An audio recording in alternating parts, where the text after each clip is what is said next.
언제나 필승! 네, 반갑습니다. 필승입니다. 자, 이번에 분석해드릴 기업은 CS인드입니다. 최근에 해상풍력 관련된 기업들의 주가 행보가 굉장히 안 좋습니다.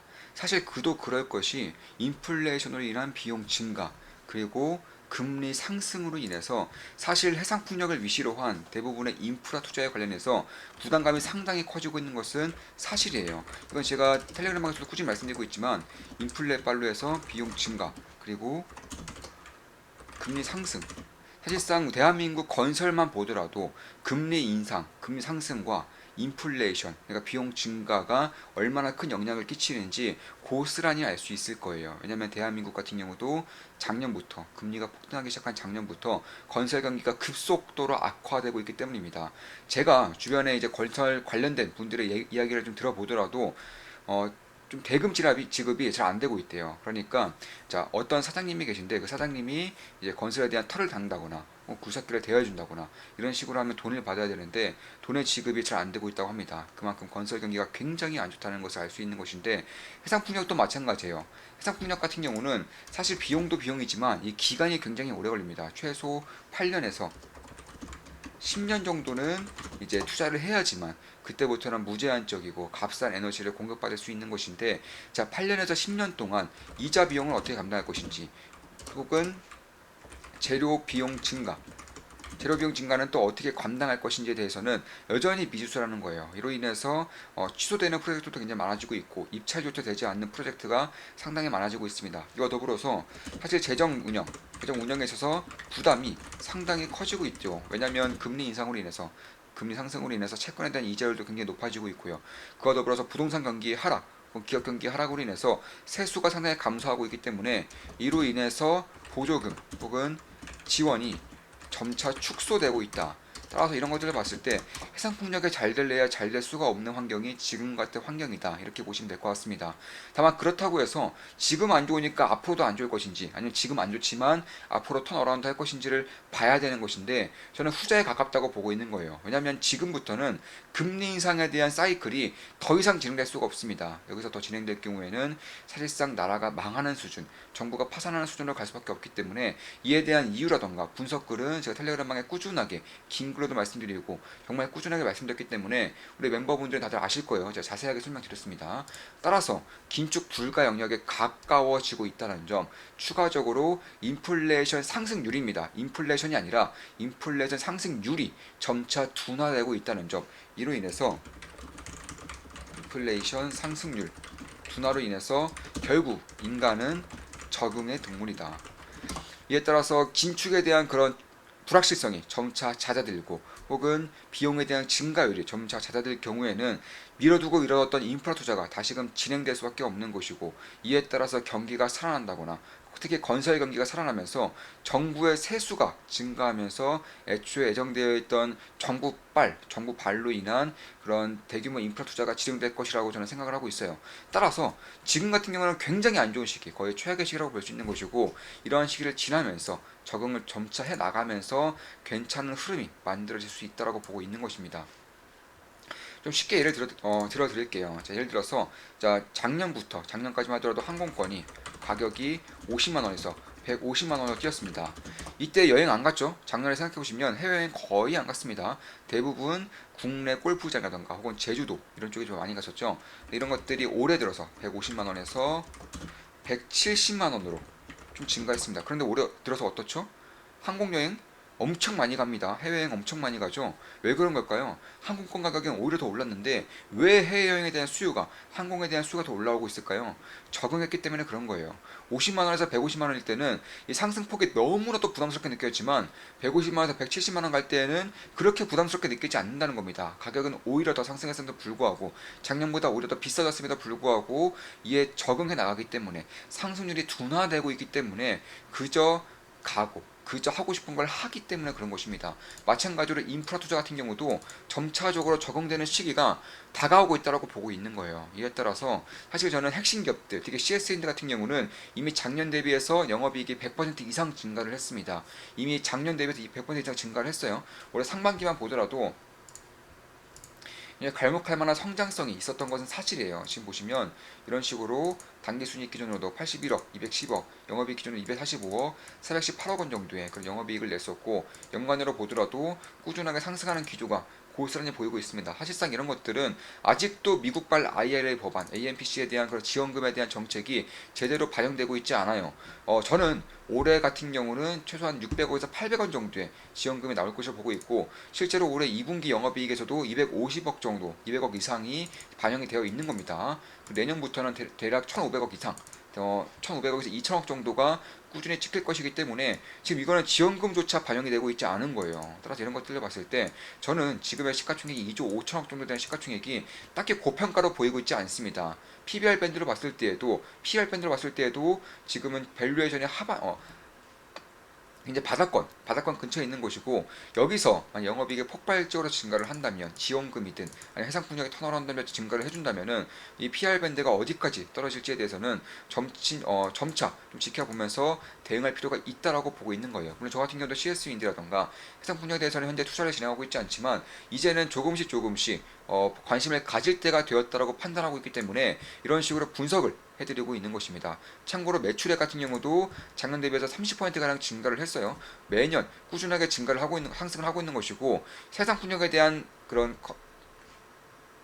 컨센서스라던가 해상풍력에 대한 그런 굉장히 업황이 매우 안 좋음에도 불구하고 이런 식의 성장은 결국 인플레이션에 대한 적응을 해 나가면서, 혹은 신재생 에너지에 대한 투자가 지속되면서 해상풍력에 대한 인프라 투자가 다시금 재개될 때에는 얼마나 더 좋아질지에 대해서는 정말로 깊이 있게 분석해 볼 필요가 있다라고 보는 겁니다. 특히 최근에 오세드라던가 혹은 GMS 가맹사에서 엄청난 손실액을 발표를 했습니다. 이 손실액의 대부분이 기자재에 대한 납품이 제대로 이루어지고 있지 않기 때문에 그런 거예요. 한 예로 들어서 이번에 CS윈드가 지분의 100%를 인수한 블라트라는 기업이 있습니다. 하부 구조물 혹은 모노파일을 제공해주는 그런 기업인데 약간 300억 정도의 매수를 했어요. 100% 인수를 했는데 매출액이 무려 6천억입니다. 6천억짜리를 300억에 인수를 한 건데, 사실상 적자를 면치 못했던 이유가 상당히 경쟁력이 떨어졌기 때문에 그런 거예요. 이로 인해서 5세대에 제대로 된 모노파일을 공급해주지 못해서, 납기를 맞추지 못해서 5세대도 지원금도 받지 못할 정도로 프로젝트가 늦어지고 있기 때문에 대규모의 손실을 발표를 한 것이고요.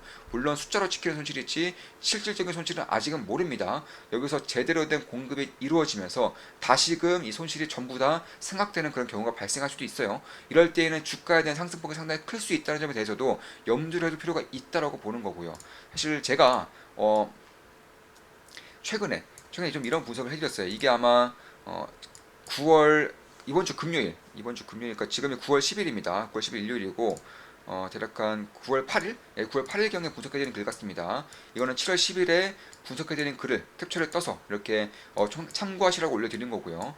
7월 10일에 제가 어떤 분석을 해드렸느냐, CS인드와 다른 해상풍력 관련 기업들을 비교해보면 역량 차이가 꽤 많이 느껴집니다. CS인드를 보고 있으면 해상풍력 시장의 왕처럼 느껴질 정도입니다. CS인드 해상풍력 탑픽입니다. 매일같이 지켜보고 있습니다. 이렇게 분석해드렸고, 그 이후에 꾸준히 지켜보고 있죠. 투자는 진행하고 있지 않습니다. 자, 9월달 한 이번 주 금요일 9월 8일쯤에 분석해드리는 것 같습니다.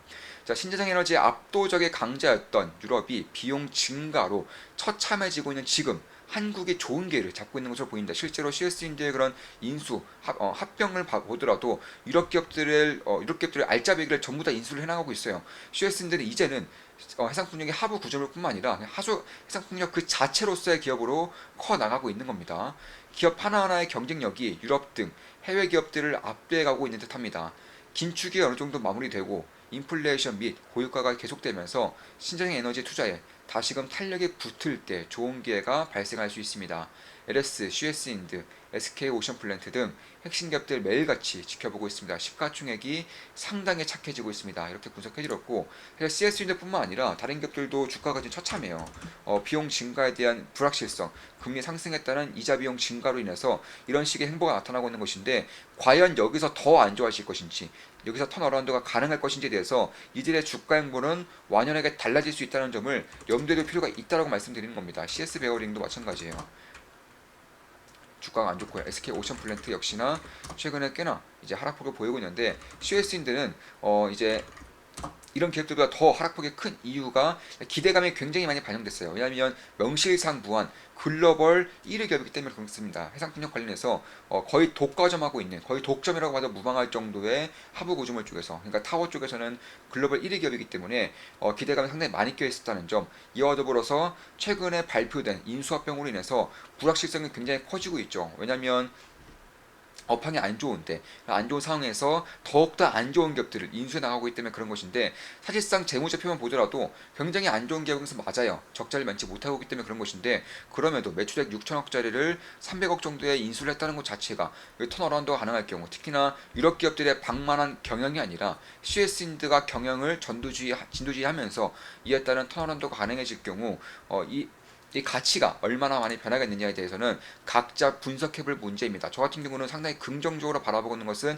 사실이에요. 물론 투자를 진행하고 있지는 않지만 이제는 조금씩 관심을 가지면서 기회가 발생할 경우 망설이지 않고 투자를 진행할 생각입니다. 아마 이 영상이 업로드 될 때쯤에는 투자를 진행하고 있을 수 있겠죠. 그래서 그런 것들을 봤을 때 저는 이제 하부 구조물 그리고 풍력 타워 쪽에서 유럽이라던가 미국에서는 거의 압도적인 기업이 됐다는 것 자체만으로도 꽤나 유의미한 행보가 보일 수 있는 것이고, 해상 풍력에 대한 안 좋은 소식이 계속적으로 보이고 있는데 사실 딱히 그렇지도 않아요. 미국 기업들 같은 경우는 TSMC도 마찬가지고 애플도 마찬가지고 해상 풍력을 통한 아리백을 이뤄내겠다고 밝히고 있습니다. 해상 풍력을 콕 집은 거예요. 뭐 구글이라던가 이런 기업들은 수소를 콕 집은 거고, TSMC, 애플은 해상 풍력을 콕 집은 겁니다. 따라서 삼성전자 같은 대한민국의 기업들 중에서 LG 에너지솔루션 같은 이런 기업들 중에서 미국에 진출하고 있는 기업들 같은 경우에도 역시나 아리백에 대한 적용을 받을 수밖에 없는 것이고, 이에 따라서 어떤 신재생 에너지원을 선택할 수밖에 없다는 겁니다. 이런 행보가 지속적으로 발생이 될 경우, 그리고 또한 내년부터 1,500원 이상 혹은 2,000억 정도의 영업이익이 추가적으로 보조금만으로 지키기 때문에 지금의 시가총액 2조 5천억은 저는 사실 고평가라고는 보지 않아요. 여기서 매년 보조금만 2천억 이상이 2천억 정도가 1,500억 이상에서 2천억 정도가 찍힐 것이라고 예상이 되고 있기 때문에 그런 겁니다. 따라서 지금 정도의 그런 가치를 봤을 때, 밸류에이션과 성장성을 봤을 때 저는 꽤나 좀 주목할 만한 부분이 분명히 있다라고 보고 있는 것이고, 그 중에서 제가 CSN들을 가장 주목하는 이유는 글로벌적으로 압도적인 기업이 되고 있다는 것 그 자체 때문에 그렇습니다. 미국만 하더라도 8천억 정도의 캐페스 투자가 이미 진행되고 있고요. 베트남 같은 경우도 4,500억 정도의 캐페스 투자가 진행되고 있습니다. 대만 같은 경우는 이미 독점입니다. 대만은 CS인드가 없으면 해상풍력이 불가능해질 정도의 독점적인 부분을 가지고 있는 것이고, 특히 투자자들이 간과하고 있는 부분 중에 하나가 해상풍력만큼은 혹은 신재생에너지만큼은 중국은 중국 기업들끼리 한다, 중국 기업들 다 헤쳐먹는다, 이런 식의 이미지가 있단 말이에요. 실제로 중국은 신재생 에너지만큼은 중국 기업들이 알아서 해나가고 있는 것도 맞는데, CS는 경쟁력이 굉장히 뛰어나기 때문에 사실상 중국으로부터도 매출액이 나오고 있어요. 캐펙스 투자가 이미 1,500억 정도 진행이 되고 있는 것이고, 중국에서도 이 정도의 경쟁력을 가지고 있는 기업이라면 사실 전 세계에서 통하지 않기가 굉장히 어려운 수준이다. 참고로 이제 유럽에서도 해상풍력을 담당할 포르투갈 법인 같은 경우도 2천억 원 이상의 추가적인 설비 투자가 발생하고 있는 것을 봤을 때, 여기서 턴어라운드 할 경우에는 지금까지 뿌려둔 돈이 굉장히 많기 때문에 이 돈들에 대한 불확실성 혹은 뿌려둔 돈들에 대한 그런 실적의 악화 가능성, 재무제표의 악화 가능성으로 인해서 사실 이런 정도의 큰 폭의 하락이 있었던 것은 맞지만, 그럼에도 여기서 턴어라운드가 발생할 경우 뿌려놓은 돈들이 죄다 상승해주면서 급격한 턴어라운드, 여기서 엄청난 성장성을 보일 수 있다는 점을 지금부터는 염두에 둘 필요가 있겠다라는 겁니다. 따라서 해상풍력에 대한 그런 관심이라던가 혹은 신생에너지에 대한 관심을 많이 가지고 있다면 그 중에서 탑픽으로 CS인들을 좀 바라볼 필요가 있겠다라고 마무리 짓겠습니다. 물론 제 모든 영상은 매수매도 추천 리딩 절대 아닌 거 다들 알고 계시죠? 참고하시면 되겠습니다. 자, 이것으로 방송 마치겠습니다. 필승 구독, 알림 설정, 좋아요는 돈이 됩니다. CS인디의 그런 글로벌적인 역량이라던가 해상풍력의 방향성이라던가 지금까지 가장 크게 하락한 이유에 대해서도 분석해드렸습니다. 필승 구독, 알림 설정, 좋아요는 돈이 됩니다. 필승!